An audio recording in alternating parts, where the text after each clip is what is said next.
Okay, you're good to go. Okay, so we're recording. I'm just going to get the screen share set up.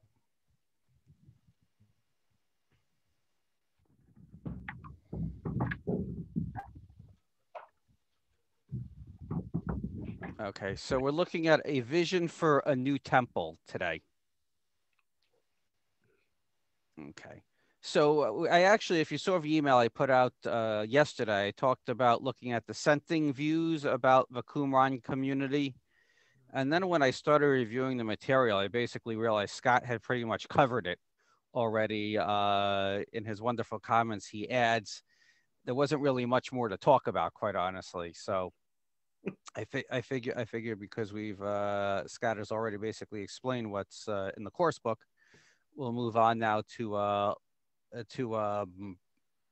basically the temple scroll is really what the text we're looking at today, and it's going to talk about the sex vision, this Qumran sex vision for a new temple. Okay, everyone still hear me? Yes. Yeah. Okay, it's just when I have just a screen, sometimes I feel like I'm talking to myself. Okay, so so we have the temple scroll is made up of basically, or at least it draws from three distinctive parts of the Torah. There's three different Sfarim, Shemot, Vayikra, and Devarim. That's Exodus, Leviticus, and Deuteronomy. And it's basically drawing from the legal sections of the text. And the topics, what it's doing is basically is taking the topics which are discussed over and over again in Exodus, Leviticus, and Deuteronomy, and it's trying to make sense of it in one coherent type of fashion. Okay, so as I say, it's trying to bring the text into conformity, and I have Tosafot here because you may remember from the other class about the Jews living in Christian Muslim lands. What Tosafot does regarding the Talmud is very similar to what this sect does, as far as taking these different parts of a Torah here. When Tosafot sees that a piece of Talmud in one Masechta, let's say, and then another one, and they don't necessarily agree, it will try to harmonize the disagreement by saying, well, here's what it means in this situation, and here's what it means in that situation, and the little nuances and differences. So they're really not disagreeing with each other. If you read it closely enough, then you see they're actually, there's no argument, or there's less of an argument between the two different texts. So basically, that's what this sect is coming along here in the temple scroll and doing, is saying the different parts of Exodus, Leviticus, and Deuteronomy that talk about the same holidays over and over again, but sometimes describe them differently or practice this a little differently. It's saying, well, they're really not disagreeing, or we're going to show you how it doesn't disagree. Now, later on, for instance, people kind of almost in a critical way will call the Talmud and particularly the Tosafists, really, they'll accuse them of engaging in hair-splitting type of logic sometimes, or tortured logic to reach these conclusions and really harmonize things that don't necessarily harmonize easily. But that's really what's going on here. Okay. So it's going to use Deuteronomy as its source. In other words, that's its template or its outline. So they'll use Deuteronomy, and then when you're looking at Deuteronomy and they say, oh, it's talking about the holidays in Deuteronomy, or it's talking about the Brit between God and Israel in Deuteronomy, say, well, here's what it talks about in these other books here. And they'll work, like it's almost like you put a little note on the side, or like a bullet point, and say, well, here's really how you're supposed to understand it comprehensively. And lo and behold, now we've harmonized it so we don't have contradictory messages here. The rabbis, by the way, do this, and this is not particularly unusual. If you look at the Mefarshim on the Torah, the commentators on the Torah, when you see things that don't necessarily agree on the surface, the Mefarshim will also look for ways to try to harmonize things and show that everything is in order here. So let's look a little more closely at this. But before doing that, I did want to make a point, actually. When we get to Deuteronomy, we're talking about Deuteronomy as the primary text being used here. What Deuteronomy does is it actually de-emphasizes korbanot, or sacrifice. I listened to a series of lectures by Michael Goodman. He's a biblical scholar. He's on the Tikva Fund. It's for free. You go to the website. I highly recommend it. But what he explains really here is Moshe, even though it's the fifth book of the Torah, it's a commentary embedded in the Torah.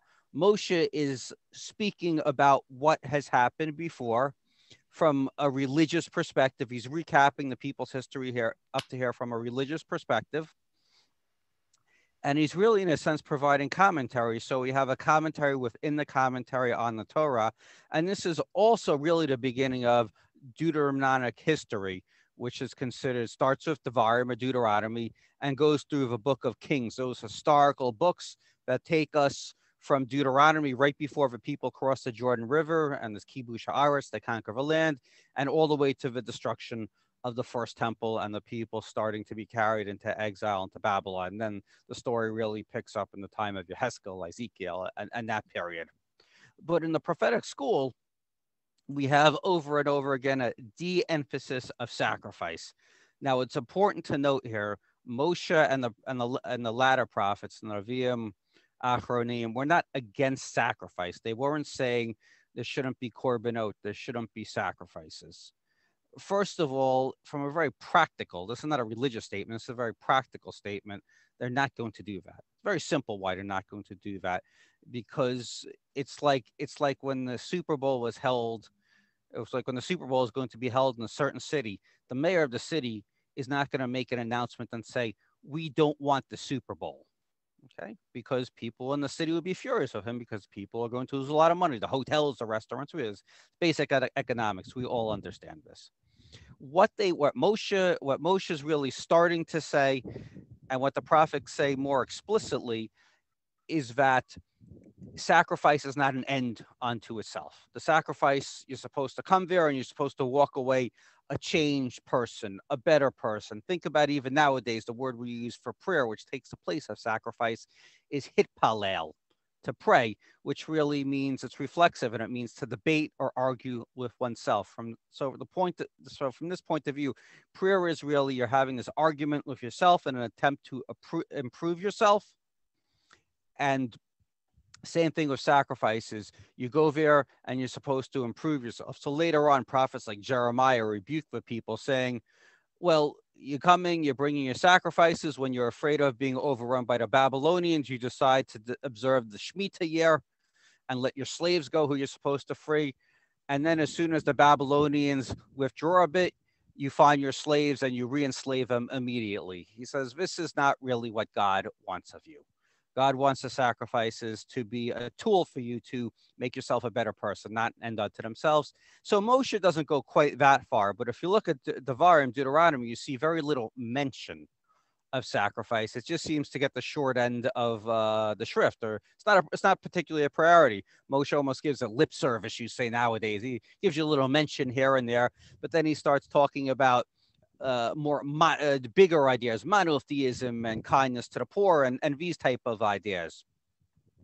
So this is really how we have to look at Deuteronomy and Devarim. And when we see this, the Qumran sect is now taking these other texts and working them into Deuteronomy. We should just be aware of the type of text they're working it into. Okay, so let's go back and look a little bit more now about the temple scroll here. So it talks about the covenant between God and Israel. Now I have here unconditional and conditional. So if you look at in Devarim or Deuteronomy, it really seems to emphasize a conditional type of covenant. That's you obey the commandments, you get to stay in the land. You don't obey the commandments, you get kicked out. Now, that's pretty much the polar opposite of the way it's laid out in Bereshit when God makes a covenant with Avraham. We haven't mentioned Bereshit because it's not one of the texts that's drawn into the temple scroll, simply because there's almost no law in Bereshit. It's 99% narrative, where the other three books, Shemot, Vayikra, and Bamidbar, here we're really talking about Shemot and Vayikra, Exodus and Leviticus, have legal sections as well as narrative sections, heavy legal sections also. But the Deuteronomy is going to talk heavily about this conditional. It doesn't say it's a conditional covenant, but it's clearly implied. You do this, you stay. You don't do this, God gets angry at you. He's going to kick you out of the land, at least for an extended period of time, and you're going to live in a lot of misery. So that also seems to be a theme which really is taken from Shemot. There's a lot of this conditional type of covenantal talk as well, particularly in Shemot. Okay. Another theme it talks about is the architecture of the temple. However, this scroll that was recovered, which talks about it, has been badly damaged. There's a lot of talk about sacrifice on a daily basis, holidays, and it also has holidays listed which are not part of what today would be considered normative Judaism. Now, back in the day, holidays they may have celebrated, to them at least, may have been very normative, but looking back, there's certain things which aren't normative. I'll give you an example. I'm not sure if it's actually mentioned in this text or not, but one of the holidays which were celebrated, at least during this time period, was Yom Niknor. Anyone have any idea what that holiday is? Like, is that from Hanukkah? No.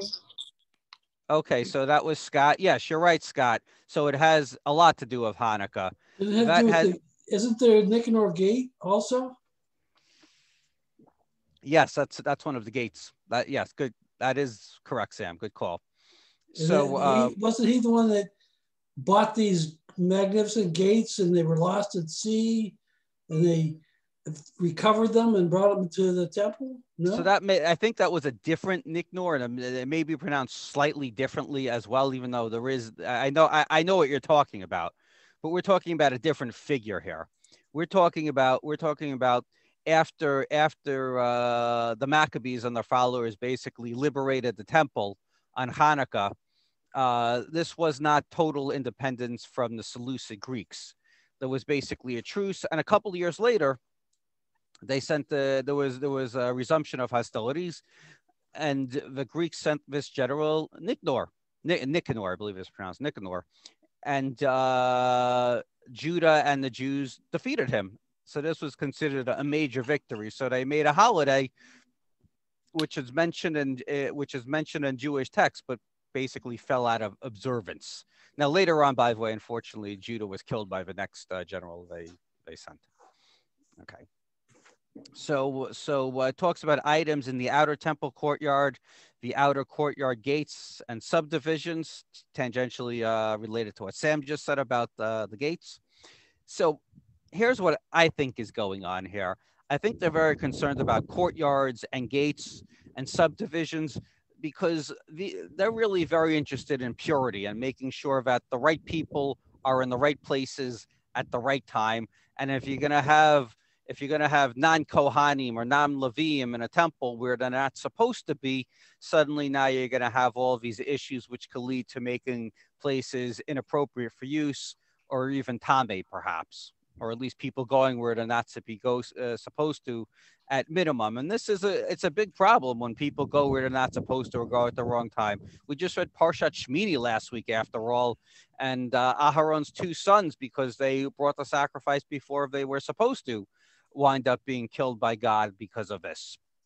And later on, we're told about Kohanim, the priests going in and not necessarily coming out after Yom Kippur service because of this. They really didn't belong in there. These were people probably who had bought the office altogether, as we know what was going on as the Seleucid or the Greeks ruled. The office was being bought and sold. So, and we know that the Qumran sect rejects everything that's going on in the temple. It basically thinks it's being run by the sons of darkness and these type of impure figures who are totally unfit to run the temple. So when they envision a new temple in which will be run under their auspices and in a much more pure manner, they're going to want to make sure that everything is in its proper order and you're not going to have these issues of impurity again. And it talks about purity laws for the temple, for Jerusalem, and then other cities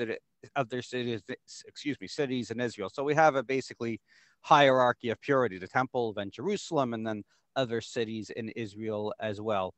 Oh, all that came up. Okay, so by the way, this in a certain sense is an antithesis of the Pharisaic approach, in the sense that the Pharisees were trying to extend purity to everyone, just as the Kohanim wash their hands before they officiate. our tables are also a mizbeach before we eat bread, so we're going to wash our hands and turn our tables into an altar and bless at the table. Those type of things as well. Remember, blessing before you eat is a rabbinic command, not a biblical command. The only blessing that's a biblical command is birkat hamazon. So it's, by the way, it's not that the Pharisees rejected the idea of purity in the temple. They were also into that, believe me, and they speak plenty about that. But they want to expand the need for greater purity outwards, where the Qumran sect is saying is doing the opposite, really trying to narrow it to a more of a small elite group, and the Sadducees are doing that as well. It's just the Sadducees happen to be a group that is actually in the temple, where the Qumran sect has left Jerusalem in protest because I think it's being run by people who are polluting the temple. Okay, we have laws concerning vows and oaths and apostasy. They were big into that too, because this is one of these us versus them type of groups. So we're pious or an apostate. There's laws regarding the king. Remember, this was an apocalyptic group thinking about the end of time.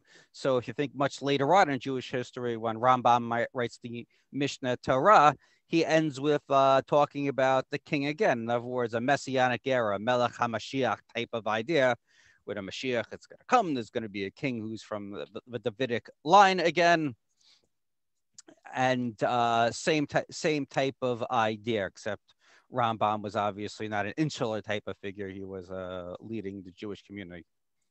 Okay, I spelled Leviticus there, but misspelled it there. I was doing this very quickly. So Leviticus really empowers the Kohanim. After all, the book is called as a secondary name, Torah Kohanim, which means the priestly instruction. Makes the priest sound very important, though, with all sorts of responsibility. Deuteronomy comes along, and it splits up responsibility. There's a Kohen, there's a Kohen, there are Kohanim, but remember, sacrifice is being de-emphasized. So now, who else's authority is really going to be built up in Deuteronomy? Well, first of all, we have this command to have a king, which there's a lot of machloket in the Talmud and the Midrash, whether it's really a mitzvah to have a king or not, or whether it's really more optional or something that's an unfortunate necessity. But regardless, at least opens the door to having the king. And there are many, including the Rambam, who understand that there's an actual command to have a king. Now, interesting note. Thomas Paine actually picked up on this in writing Common Sense, where I think it's Milton. It's one of the philosophers from that time period. Basically, looks at a machloket in the Talmud, probably talking about a guy, remember, who's probably never met a Jew, but nevertheless was studying Talmud, and finds a machloket and picks up on the anti-monarchical strain in the argument, which is saying, well, you don't really need a king. It's a reshut. It's something you could have, or it's something maybe at times that they need to have because they're ungovernable. So you need an authoritarian type of figure. But he says, I pick the side of the argument which is anti-monarchical in this Talmudic machloket. But nevertheless, we have a king, and we have, I meant to say, not priests here, but prophets as well. And we have prophets. And if you think about it, this is like almost like a division of powers of sorts. We're not going to have a separation of church and state like we do in America. That was totally unheard of back then. And nationalism and religion went hand in hand. There was absolutely no separation whatsoever between the two.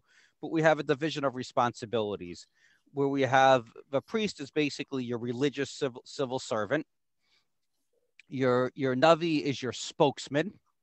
He's speaking God's words. Navi literally means to be a spokesman or a spokesperson. And then the king is the ruler. So we have this division of authority. And this temple scroll is looking at Deuteronomy and looking at the different figures who are supposed to have authority. Okay.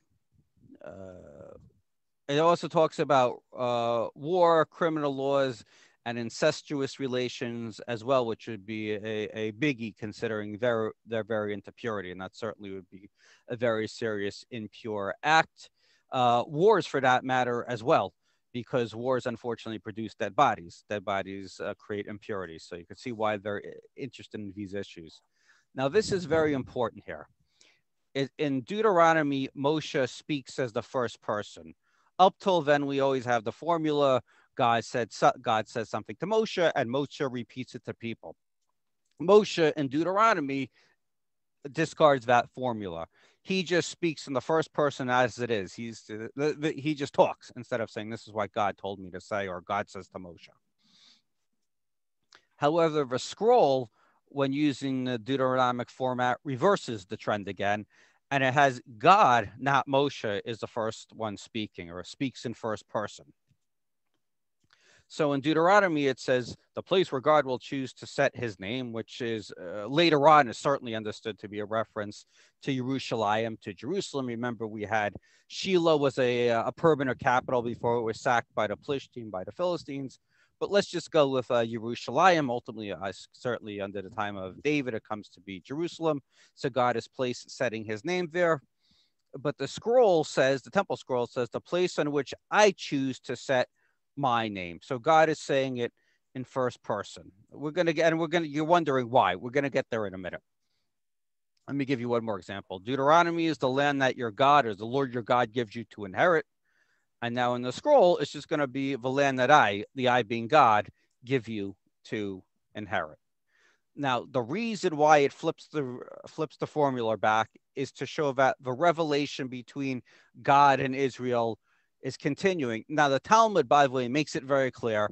If you come along and say Deuteronomy, Devarim, is not as holy as the other four books because Moshe is speaking in the first person as opposed to God being the speaker, it says, no, think again, absolutely not.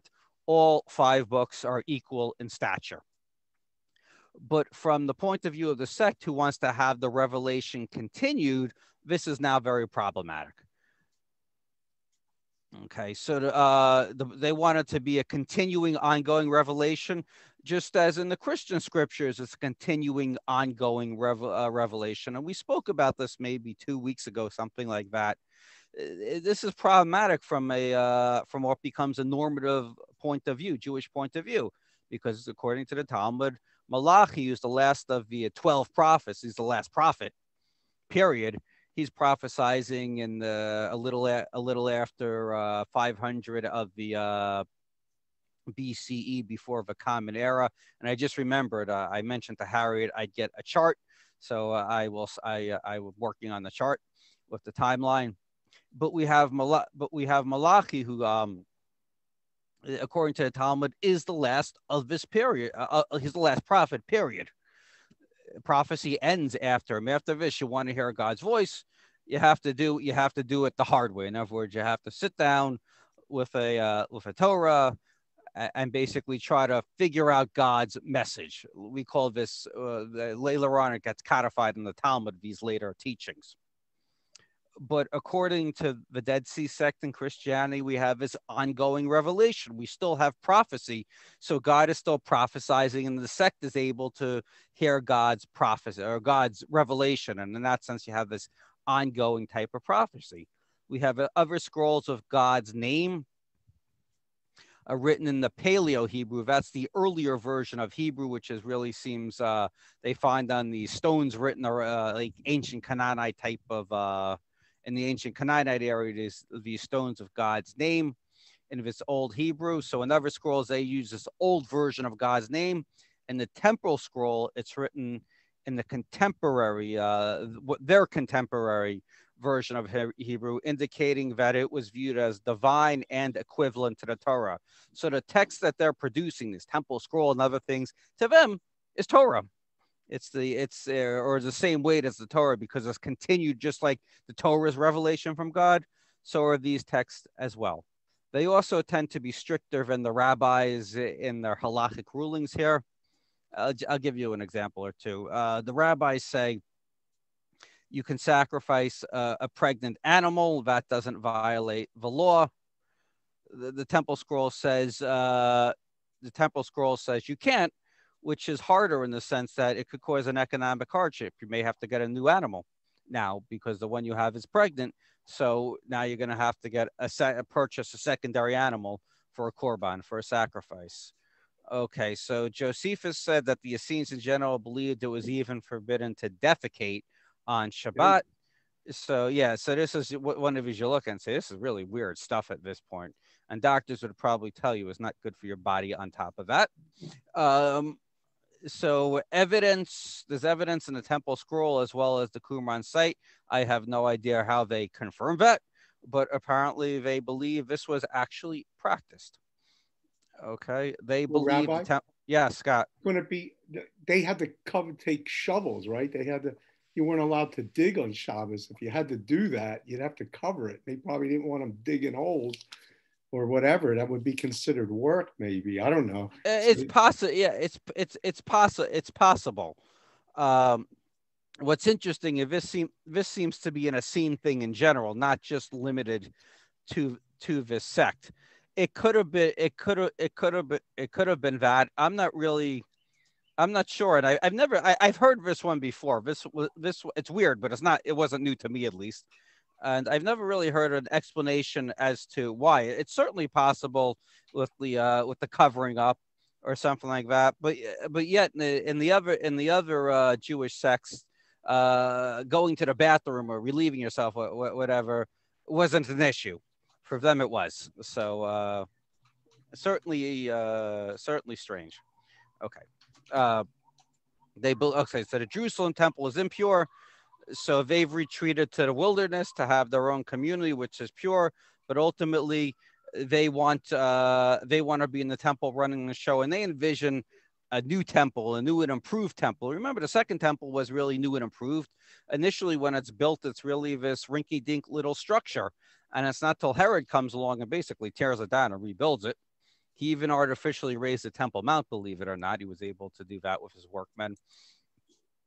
So they describe this very expanded version of what they would like to see as a temple with 1,600 cubits, which is 0.45 miles on each side. So it's big, which is 160 acres, just to put that in proportion.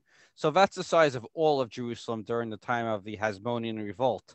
They pictured the temple. So it's like this building that's, you can't even really imagine how big it would be. The Solomon's temple also, to give you a little perspective, was 60 cubits long. So yeah, they are and Solomon's temple, by the way, we should note, was much bigger than the Mishkan. I read a good book by Alex Israel on the Book of Kings, and he talks about how you could argue Solomon was decadent, and that's what led to his downfall. Is everything is bigger and opulent and ostentatious, and maybe he got a little carried away and lost that real spiritual spark, and instead became a bit of a show off. But this clearly warps just dwarfs is the word I'm looking for, anything Solomon ever contemplated. Massive structure. So kingship, it talks about kingship again. According to the temple scroll, kings can't have too many wives. And this is from Deuteronomy. And the reason why kings weren't supposed to have too many wives was because wives were for political alliances. Think about, again, Shlomo or Solomon. He marries the princess of Egypt. Clearly political aims there. And back then, the Torah is looking at political alliances as bad. I know nowadays we look at it as good. It's good for national security, trade, all of these type of things. But back then, the way the Torah is looking at it is the king has too many political alliances and foreign friends. He's going to become too powerful and forget about the people he rules. Talks about the king not having too much gold and silver, in other words, not becoming too rich, or not engaging in the horse trade with Egypt, which was a concern about the king not having too powerful of an army. Again, we like that the country you live in has a powerful army. It makes you feel safe. But this is looking at it, the king could use the army against his own people, really. So it's trying to limit his power. So so the Qumran sect is going to want a king who has limited power. Remember, this is a group really who seems to come originally from the priestly elites themselves, those type of circles. They just were on the losing side or lost out to other priestly elites who were more in the Sadducean camp. But they're not going to want the king to have too much power, because they're going to want a civilization in which the Kohanim, the priests, have a lot of power as well. And in Samuel, It tells us Samuel wrote down the laws of a king in a book, but that book has disappeared from history. So they seem to fill in what they think maybe would have been in that book, perhaps the blanks that book would have contained, limiting the laws of the king. And it's not really surprising Shmuel would or Samuel would have written such a book. Remember when the people come and say, "Give us a king," he goes ballistic and he pulls out his copy of the volume and says, look at all these things that the Torah warns us about. It says the king shouldn't have too many wives and horses and money and all of that stuff. It's basically saying, you really think once you empower a guy, he's going to be content, limiting himself? Get real. It's not going to happen. So he tries to discourage him. So the scroll picks up a bit here. It says, for instance, the king should only have one wife. By the way, the Talmud, it says when the king is not supposed to have too many wives, it means 18 wives. No, we know Shlomo certainly blew by that one with like his 700 wives and 300 concubines. Okay, so it's not surprising, being that that again, this is an apocalyptic group. They're not particularly overly concerned with wives and children, because they're waiting for the end of days. You're waiting for the end of days. It's all about this moment now, not necessarily the next generation. And they view the king should have a council of 12 priests, 12 Levites, and 12 regular people as well. So we're not really sure who this king is supposed to be. Yet you would just assume he's supposed to be a king from the house of David, because we think of this as normative Jewish thought. But we haven't gotten there yet, and we see this group has some very unique features, which back then may have been one of many different views, but later on, looking back, certainly seem non-normative. So just to sum up what we discussed today, because we covered a lot of ground, they're into legal issues, which were very important to them. They're very strict and organized, and they're stricter than most other Jews, or all the other Jews at that time, for that matter.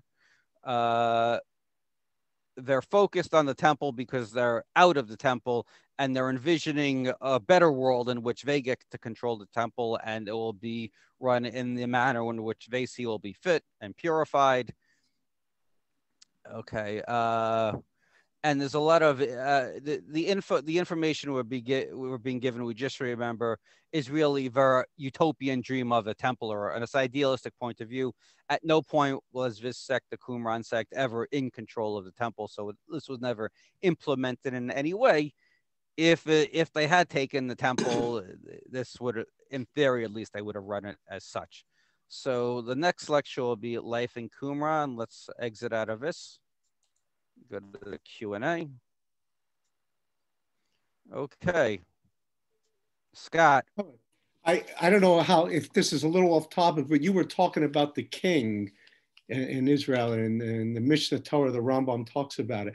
But I have a question. I mean, in our liturgy that we say every day, the Ezra Avotenu in the morning service, we say that phrase, Mi baladecha ein lano melech goel Moshiach. Except for you, we don't have a king, a redeemer, or a savior.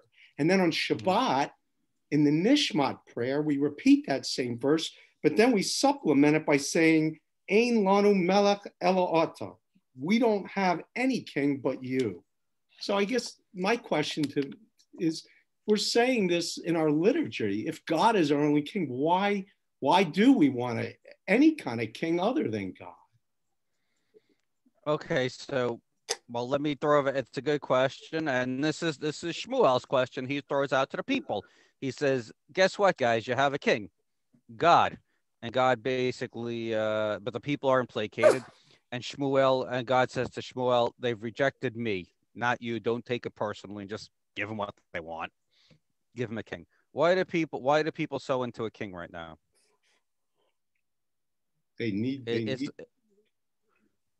What's going on? What's going on before? I'm sorry. Someone was saying something. Right. They are. So what's the popular refrain regarding kingship in Sefer Shoftim, which leads us into the book of Judges, which leads to Shmuel? Everybody did what was right in their eyes. In their own eyes. Right. Because there was no king in Israel. So you have this cycle where the people keep lapsing into idolatry. Because of that, they're conquered by the Philistines or the Midianites, the Moabites, some Canaanite city-state. They can't unify themselves. They're religiously a mess. They keep being seduced by idolatry. You had the horrible rape of the what was it, the Levites' concubine, and the very strong retaliation in which the tribe of Benjamin was almost wiped out completely because of the incident. So we have a situation in which basically there's no central authority. It's chaotic, and the people feel that they need a stronger national government. I like to compare this to basically the Constitutional Convention and the Articles of Confederation, where the people basically just say, particularly after Shays' revolt, let's say, it's just an easy way of a point in time, basically saying we could hardly deal with this raw revolt.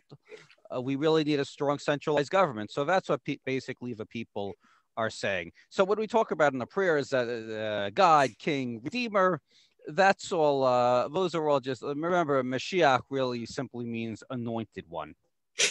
So what it's really saying is we want God and God's leaders.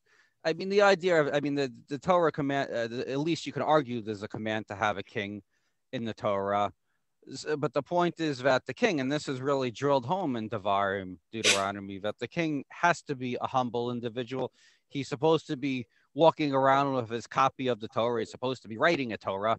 So the point being made very clear is, while he may have the office of the king, he is clearly subservient to God, and his role is really to be God's servant and serve the people by leading them in serving God, as opposed to a Pharaoh type of figure who believes himself to be a deity. It's a different view of what kingship really is. Now, historians and scholars will argue the reason why in Mesopotamia and Egypt kings were easily able to claim to be a deity is because you had the Tigris and Euphrates, or the Nile would overflow regularly. In other words, kings were able to guarantee that the people would have fertile land to farm, provide them with economic benefits, and therefore, because of that, they were claiming, look, I could provide this with you. If you're a king in Canaan, where we have to constantly hope there's going to be rain, the king cannot provide you with that ability as much. So you have to pray to a higher authority, and it makes you more dependent on somebody besides a human figure. So historically, they think that really helped keep the king at a lower level in Israel and in that general area than they're in the more fertile parts of the ancient world. All right. Good question, Scott. Susan. Yeah, this doesn't have anything to do with Qumran, but I've had this curiosity for so many years that I thought maybe you'd have an opinion about it. In Ezekiel 40, it talks about a temple and the rebuilding of a temple. And Ezekiel was written right about the time of the exile. And I'm curious as to whether you think that refers to what would have been the temple rebuilt under Zerubbabel and Nehemiah and so on, or whether that's a temple of some future time. Do you have a thought about that? The rabbis understood it the rabbis understand it to really, I think, be talking about a temple of a later time.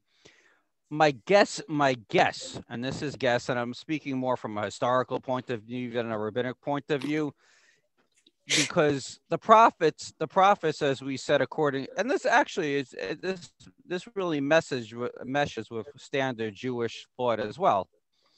The prophets are really not making prophecies to be understood 700 years later, 1,000 years later. That's what the Pesher interpretations, which you spoke about a few weeks ago, does. That's what often Christianity, they'll look at these texts from the prophets and say, well, it's really it's really a reference to Jesus, who will come several hundred years later. But they're usually meant to be prophecies meant to be in the relatively near future, and probably it just never materialized under Zerubbabel quite the way Yehezkel is prophesizing it would. so then later on, I think in the rabbinic mind, at least to a degree, it gets turned into this must be a reference to a third temple. That's what Because we know we do I've have always this been second temple, given which to understand that it would be a third temple. But on the other hand, right. who knows? I mean, whatever. Right. Yeah. Yeheskel gets into really more of, I mean, he's used for apocalyptic type of end of days visions and messianic eras and life after death. That's the way later on he's understood by the rabbis. Well, this particular temple that he describes in 40 to 43, I guess it is, has measurements of all kinds. It has every inch is covered. So it really can not be thought of so much as a spiritual prophecy, so much as a vision of another temple, in my view. This is me, you know what I mean? Well, I think it's a spiritual prophecy that is shows itself or presents itself in this very grandiose home for God. Maybe I think that's the way I tend to, at least theoretically, that's the way it's supposed to be viewed. And this is a place where you could feel that God is among the nation by having such an edifice. That's, I think, probably the way it was meant. Scott? Yeah, Rabbi, Susan brings up an important question because we just read the Haftarah for Parshas HaChodesh, which is, I think it's part of those chapters Susan's talking about. And the temple, even the temple procedure is not something we even recognize. I mean, he has a Nasi, a prince, going in one door and going out one door. It's not sure if the Nasi is the Kohen Gadol or he's a Melech, a king. And even in that same Haftarah, he mentions the holidays of Passover and Sukkah, but he doesn't mention Shavuot, the third pilgrimage festival. So Ezekiel has, there's a lot. I know the rabbis, didn't they even question putting his book in the Tanakh because of some of the procedures he talks about? He even has a festival on the first day of Nisan that we don't recognize. Or something about doing something at the temple on the first day of Nisan. Which is so you said that's in, where is that in Yeheskel? That's the Parshas HaChodesh. I think it's one of the chapters in 40 or 41. Yeah, I want to look. I've heard of it. I want to look that up again. That's that's interesting. I'll look at what a little more. I think, yeah, Aida. I have two questions. This revelation that you're talking about today, that's not part of the New Testament. It's not part of the Old Testament, right? Correct. This is specific to the Qumran sect, their own revelation. But is there also a revelation that has to do with everything is going to end? There's going to be the great upheaval, the end of days before the Messiah comes. Is that also in here? Is that the same revelation? No, that is actually more in the prophets, such as Yeheskel, particularly Yeheskel, kind of get into this end of days grand war and stuff like that. But that's separate. This is their own version of it, which is much later than Ezekiel, who's prophesizing probably 590, 580 before the Common Era. Right. Now we're talking about a group that maybe is 130 before the Common Era to 68 of the Common Era. So this is several hundred years later. They have, in a sense, different views of what the end of time and what the climactic lead up to the end of times is going to look like. Good question. But is that also called revelation or not? Well, revelation just means that God is revealing himself. So to them, that's a revelation because they think God's saying it to them. Okay. To normative Judaism, it's a false revelation because we don't believe it happened.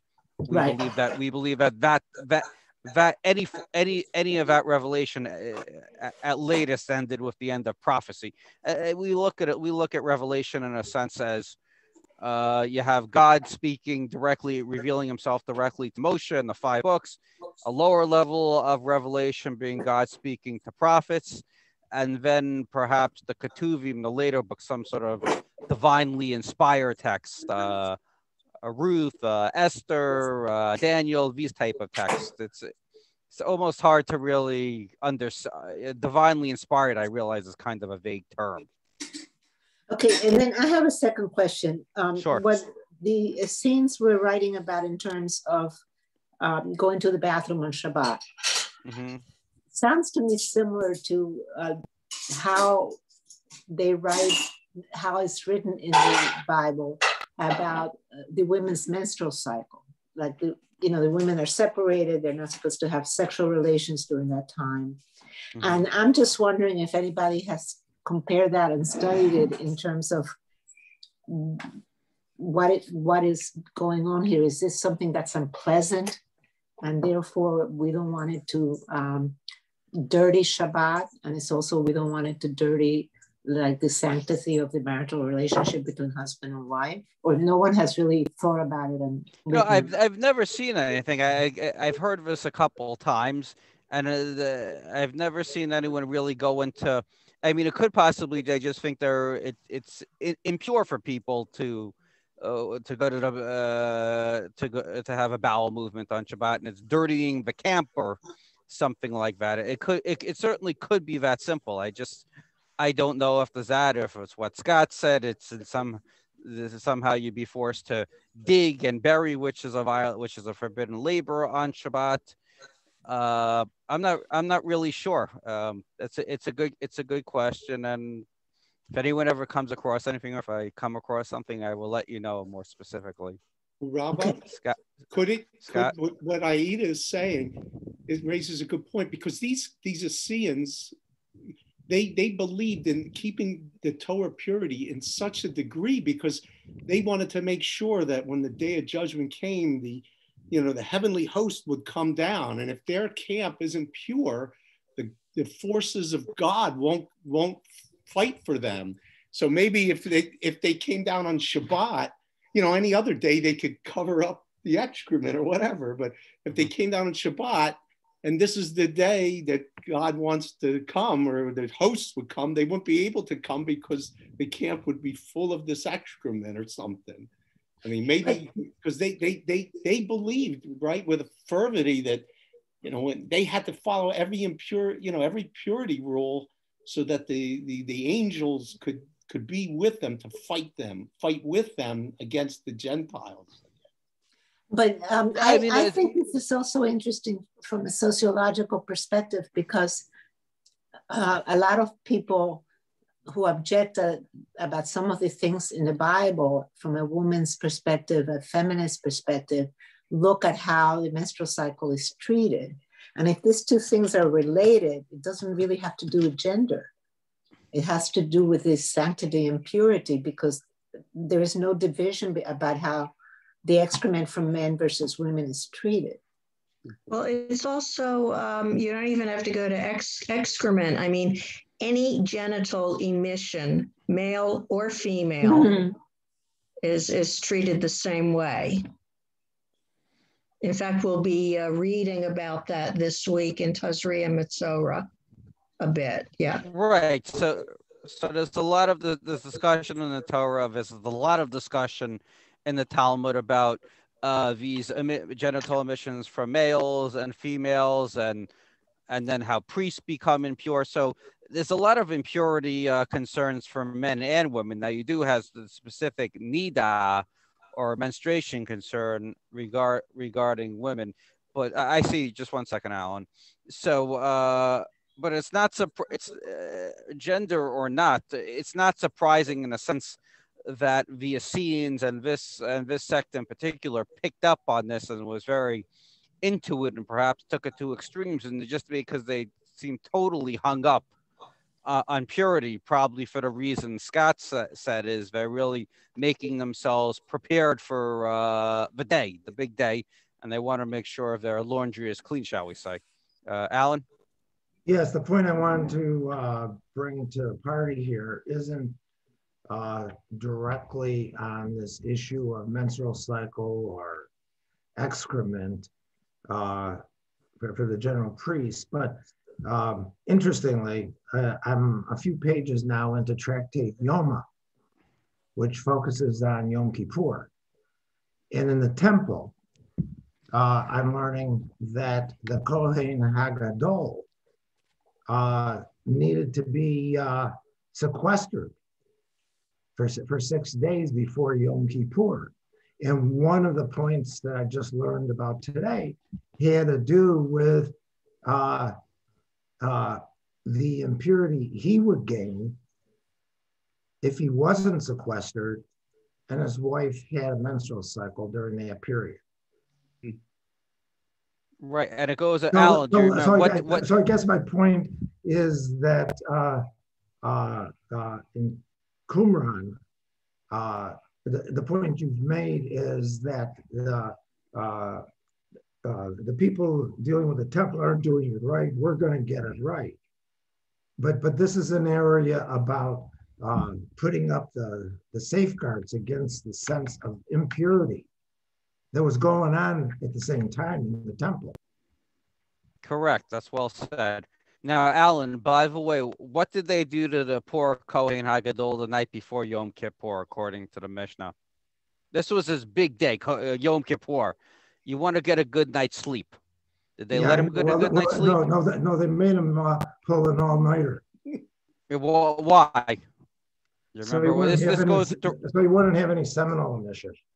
Right. This shows how concerned, and this is a Pharisaic text basically we're dealing with now, not a Qumran text. So this is more of a, what we later call normative. Is they were so concerned with, God forbid, he would have a seminal and nocturnal emission should he fall asleep, he would be impure and not be able to officiate, not be able to go into the Holy of Holies and officiate. So they kept the guy up all night. And it's actually, it's hard not to chuckle when you read it. It talks about how if he looks like he's going to fall asleep, they make him walk on the cold stones barefoot. Or they'd read him the more exciting passages of a Tanakh to keep him up. And basically bug the guy so he can't fall asleep. But it shows to what extent even a Pharisee or a proto-Pharisaic text is really concerned about purity. And in this case, it happens to be for a man. And Alan said, then it goes into the gender issue as well, because we have to keep him away from his wife, because if she is impure, we don't want him to pick up the impurity from his wife, and these type of issues. And even nowadays in Judaism, to a lesser degree, yeah, I mean, obviously we have laws of nida, family purity, and those type of issues, but we also have issues where Kohanim are supposed to be pure. Only will go to a cemetery, let's say, for to bury an immediate relative. Kohanim even nowadays aren't supposed to go in just to go into a funeral of a friend or something like that.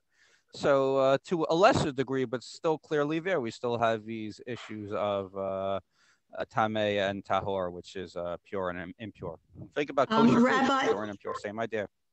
Rabbi, I'm sending you a reference about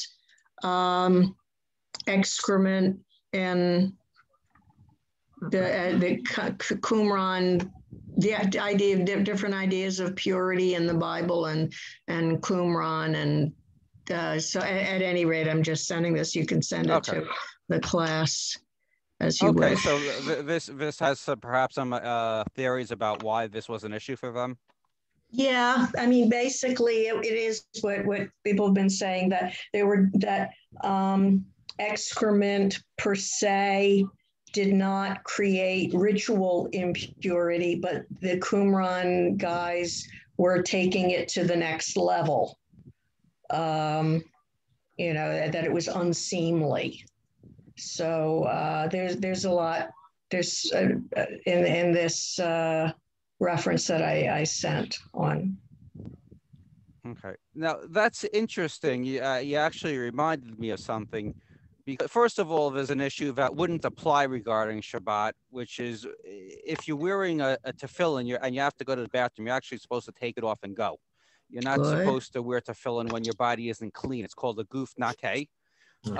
Later on, speaking of gender issues, Tosafos comments about this in the Talmud. It talks about Michal, who's King Saul's daughter, wearing tefillin, and there's actually no objection raised to this by the rabbis, which leads some, and I would go along with it, saying that there's no halakhic problem if a woman wants to wear tefillin. It's not obligatory like it is on a man, but if a woman wants to wear tefillin, that's fine. Tosafot raises issues about women and menstruation and those type of issues, and later on this is picked up, I think, by Ramah and other halakhic figures. So that does come into play later on. But also what the Essenes were doing by, as we say, holding it in, would be a violation of rabbinic law later on, because the rabbis also say that, like the Pharisaic and what becomes the rabbinic school says that when you have to go to the bathroom, you're not supposed to be davening. You're certainly not supposed to be mentioning God's name, because it's considered your body. Again, it's not a goof nakei. It's not clean. And the rabbis also give you just some plain, flat out medical advice, where doctors will also now tell you that it's just, in general, it's not good for your body to unnecessarily deny yourself these There's issues. A report. There was a report about an archaeological find indicating that the Qumran practice led to some ailments, like parasites in samples that they found. I'll send you the link. We don't need it. Right. Irene, Okay, Irene, I'm almost afraid to ask you what source you used for such references. I'm just Googling, that's all. I'm just happy I'm outside and my kids aren't listeing to this conversation, because I can only imagine the jokes I'd be getting. You're probably sorry you brought it up, Rabbi. Yeah, I know. It was in the course guide, and it is one of the relatively, among people who know about the Qumran sect and the Essenes, it seems to be one of the more popular facts. Hey, Rabbi. Yes. It was chapter 45 of Ezekiel, line 16. That's the Haftarah talks about and it's in that verse. It's in verse 21, where even Ezekiel he says Pesach is a Chag Shavua Yamin. It's a festival of weeks of days. He's describing Passover using the word Shavuot, but he doesn't identify Shavuot as the third pilgrimage holiday. Interesting. Yeah. Interesting. And scholars, go ahead. No, that's it. So scholars also point out that if you read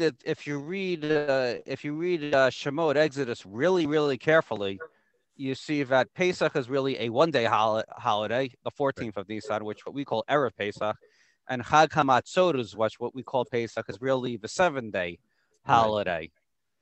So, and then in the Mishnah, I mean, some of these ideas are preserved, at least, where there's a machloket as to when are you supposed to celebrate, for instance, Tu B'Shvat. Is it the first of Shvat or the 15th day of Shvat? Obviously, the 15th wins, but it's, my guess is probably some were celebrating it on the first day of Shvat, and it got preserved ultimately, at least the historical memory.